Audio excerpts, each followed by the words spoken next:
کے لیے خطرہ ہوگی اور یہ قطعاً مناسب نہیں ہوگی۔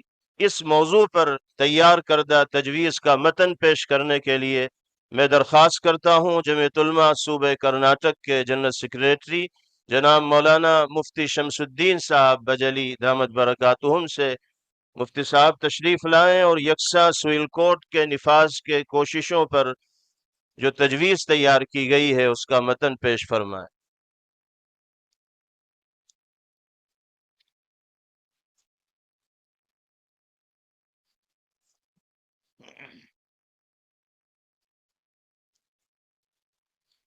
یکساں سول کوڈ کے نفاذ کی کوششوں کے بارے میں تجویز بموقع اجلاس عام جمعیت علماء ہند بمقام رام لیلا میدان نئی دلی۔ یکساں سول کوڈ صرف مسلمانوں کا مسئلہ نہیں ہے بلکہ اس کا تعلق ملک کے گوناگون سماجی گروہوں، قوموں، ذاتوں اور سبھی طبقات سے ہے۔ ہمارا ملک کثرت میں وحدت کی سب سے اعلیٰ مثال ہے۔ ہماری تکثیریت کو نظر انداز کر کے جو بھی قانون بنایا جائے گا اس کا براہ راست اثر ملک کی وحدت اور سالمیت پر پڑے گا۔ یہ ملک اپنے آپ میں یکساں سول کوڈ کی مخالفت کی سب سے بڑی وجہ ہے۔ مسلم پرسنل لا کے تئیں مسلمانوں کی زیادہ حساسیت کا سبب اسلامی شریعت کا زندگی کے تمام شعبوں اور سماجی اور اخلاقی پہلوؤں پر محیط ہونا ہے۔ قرآن پاک کے احکامات خالق کائنات کے وضع کردہ ہیں اور ان میں کوئی تبدیلی نہیں کی جا سکتی۔ مسلم پرسنل لا یا مسلم آئلی قوانین کو ختم کرنے کی کوشش جمہوریت کی روح اور دستور ہند میں دی گئی ضمانت کے خلاف ہے۔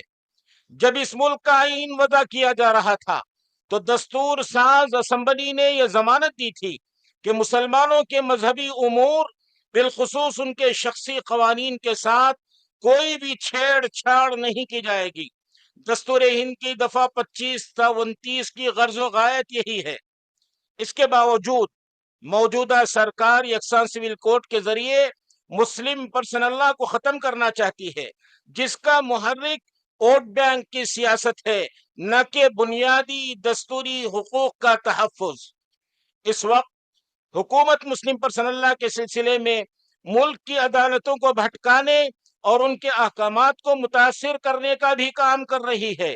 حال میں عدالتوں نے 3 طلاق، خلا، حجاب وغیرہ سے متعلق مقدمات میں احکام شریعت اور آیات قرآنیہ کی منمانی تشریحات کر کے مسلم پرسنل لا کی بیخ کا راستہ ہموار کر دیا ہے۔ عدالتوں کا یہ رویہ ان پر اقلیتوں اور کمزور طبقات کے اعتماد کو شدید نقصان پہنچانے والا ہے۔ جمعیت علماء ہند کا اجلاس عام حکومت ہند کو متنبہ کرتا ہے کہ یکساں سول کوڈ کا نفاذ ملک کی وحدت اور سالمیت پر براہ راست اثر انداز ہوگا۔ یہ تو ووٹ بینک کی سیاست کے لیے عدم استحکام اور باہمی خلفشار کو دعوت دینا ہے۔ حکومت کو کسی ایک طبقے کو خوش کرنے کے بجائے ملک کے تمام طبقات کی رائے کا احترام کرتے ہوئے دستوری حقوق میں چھیڑ چھاڑ سے گریز کرنا چاہیے۔ اس موقع پر یکساں سول کوڈ کے بارے میں مندرجہ بالا تحفظات کے ساتھ جمعیت علماء ہند کا یہ اجلاس عام اس بات کا اظہار ضروری سمجھتا ہے کہ شریعت میں مداخلت کی راہ اسی وقت ہموار ہوتی ہے جب مسلمان بذات خود شریعت پر عمل کرنے میں مستعد نہ ہوں۔ اگر مسلمان اپنی شریعت کے تمام احکام کو عملی زندگی میں نافذ کرنے کے لیے پُر عزم رہیں تو کوئی قانون ان کو اس سے روکنے کی طاقت نہیں رکھتا۔ اس لیے تمام مسلمان شریعت اسلامیہ پر پوری طرح ثابت قدم رہیں، نیز سماج میں خواتین کے ساتھ اسلامی تعلیمات کے مطابق مکمل انصاف کو یقینی بنائیں۔ میراث کی تقسیم میں عورتوں کے ساتھ ناانصافی، اسلامی شریعت کی کھلم کھلا خلاف ورزی مسلم سماج میں عام ہے۔ عورتوں کو طلاق دینے اور نفقے کے سلسلے میں بھی اسلامی تعلیمات پر عمل درآمد نہیں ہوتا ہے، جس کے باعث خواتین محاکم شرعیہ اور اسلامی پنچایتوں کے بجائے ملک کی عدالتوں کی طرف رجوع کرنے پر مجبور ہوتی ہیں، جہاں فیصلے اسلامی شریعت کے خلاف ہوتے ہیں۔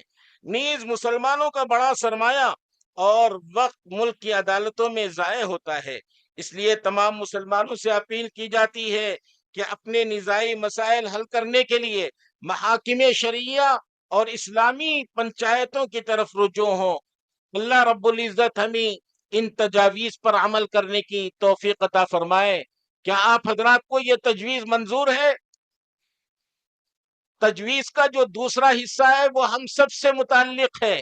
اگر ہم آج یہ طے کر لیں، یہ عہد کر لیں کہ انشاءاللہ ہر حال میں ہم اسلامی احکامات کو اپنی زندگی کا حصہ بنائیں گے، اس پر عمل پیرا ہوں گے، انشاءاللہ کوئی قانون ہم پر اثر انداز نہیں ہوگا، عمل کریں گے انشاءاللہ۔